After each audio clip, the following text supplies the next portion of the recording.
ladies and gentlemen, welcome back to the show. This is Jenga Njeru. Now, today we have the Matchmaker show, and you understand the protocol here. Any other time we have a man on board, the man must be looking for a woman. In the same way, when we have a woman on board, that woman must be looking for a man. And because today we have a man, I will tell you the kind of woman he is looking for. But before then, if you're watching us for the first time, this is the Matchmaker show. We help men and women to get matches. And the moment they get the right ones, they meet their destinies. So you're not lost. If you're new to the show, subscribe, like the video, and don't forget to leave a comment. Also, the contact of our guest will be on my Facebook page at Jenganjeru. So you can follow Jenganjeru on Facebook so that you will be getting these updates in real time. Our guest on today's show is a single man in the UK, and you could be asking yourself, why is he single at the age of 51? What is he looking for? And what kind of a woman is he looking for? Now, our guest on today's show is Paul, and Paul is one of the men who have seen it all in terms of relational quagmire, in terms of relationships, in terms of betrayal, in terms of double closing. He was closed by the wife because they went together to the UK.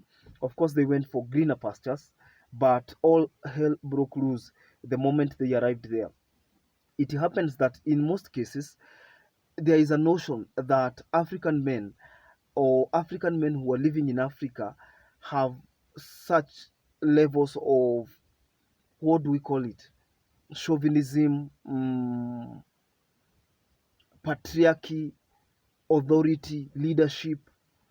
You know what I mean. Like, you have a lot of authority as an African man if you're living in Africa, but all of a sudden that authority is clipped. The wings of that authority is clipped, or the wings are clipped the moment you close the borders to the UK, maybe to Europe, or even to the US, to Australia, to Canada, name it.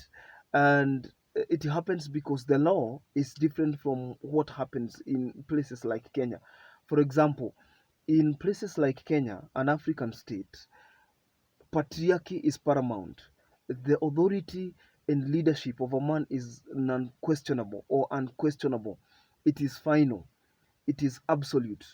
It is complete. And the man is regarded to very high levels of esteem. Yes, it happens in other parts of the world, yes, but again, to some extent. For example, it is very, very, very uh, un-African, for example, for men and women to share the same responsibilities. Like, you will rarely find an African man cooking, cleaning, washing clothes. And if he does that, it is not that it is a routine. Maybe the wife is not feeling well, or let's say they have just decided to show some romance. The man has decided to help the wife. Things like that can happen. The man can also cook for the family once in a while, but it cannot be a shared responsibility in Africa. It cannot be the level of African shared responsibility for man and woman, for husband and wife to share. Ati unakuta today it is the wife who is cleaning, tomorrow is the husband's duty. Today in the timetable the wife is cooking, tomorrow the husband is cooking. It doesn't happen in Africa.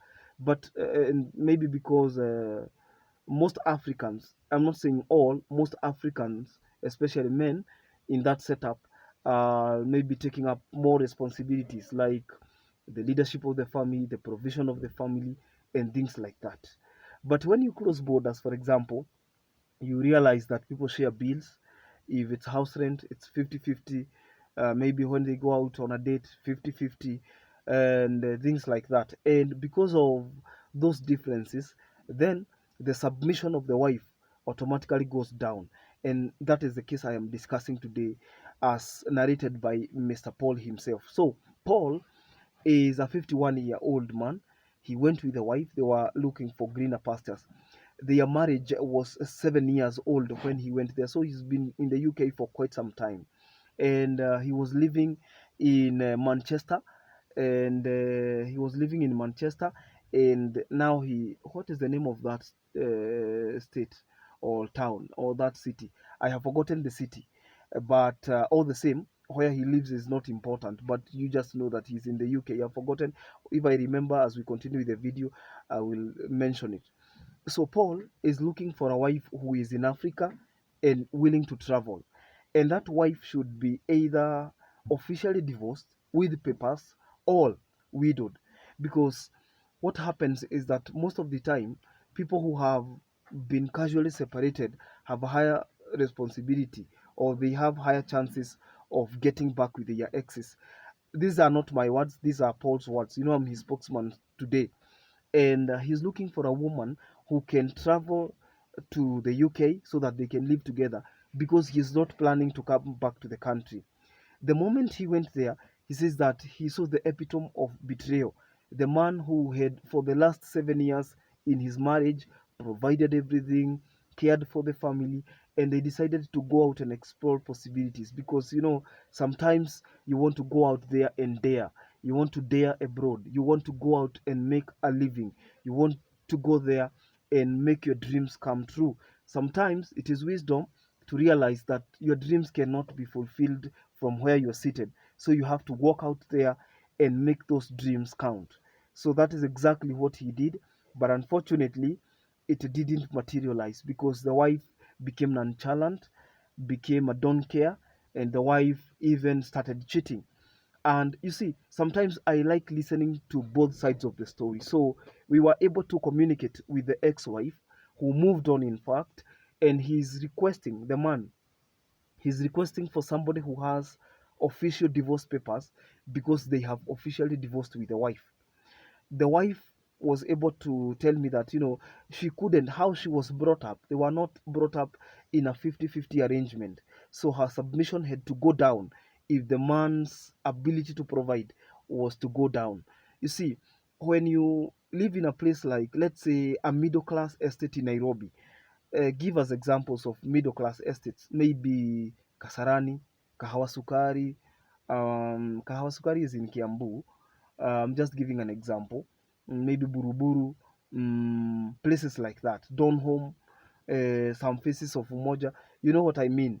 And if you are probably in a middle class estate, the cost of a house, probably for somebody who has a family, let's say a two bedroom apartment, we range anywhere from maybe the cost of a two-bedroom apartment, we range anywhere from maybe 18 or 15,000 to 30,000, 18,000 to 30,000 Kenya shillings per month.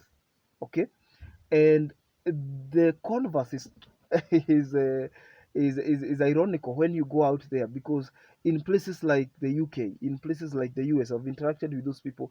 They will tell you that such an apartment will be anywhere between maybe $1,500 to $3,000, maybe even to $4,000, depending on where you're living. Maybe between 150,000 Kenya shillings to what? 150,000 shillings to 400,000 to 300,000 Kenya shillings. So one person cannot be able to foot that bill, bearing in mind that rent is not the only factor. You have food, maybe you have children, you have fees, you have medical expenses and things like that. So it's 50-50 deal. If you go there and you're both working, both of you have to work. So the wife was used to a housewife arrangement, and of course, when she was in Kenya, she was receiving some small allowances here and there, some petty cash here and there. And if the game changed, then she had to change her attitude as well. And that is exactly how they parted ways. So as we speak, Mr. Paul is a single man for the last 7 years. And the marriage, they lived in the UK for quite some time. They couldn't see each other eye to eye. They were living in the same house, paying bill.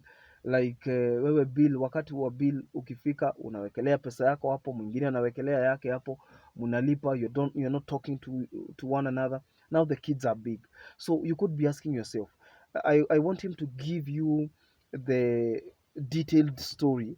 So I want to go directly to what kind of woman he is looking for. But before then, if you're watching us for the first time, I said again, this is the Matchmaker Show. We help men and women to get matches. If you're new here, you can subscribe to this channel, and it is free to do that. Also, you can like our videos, and in the count of 3, 2, 1, you can confirm whether you have subscribed. Just scroll, check whether you have subscribed, and also add your subscription and join this matchmaking family.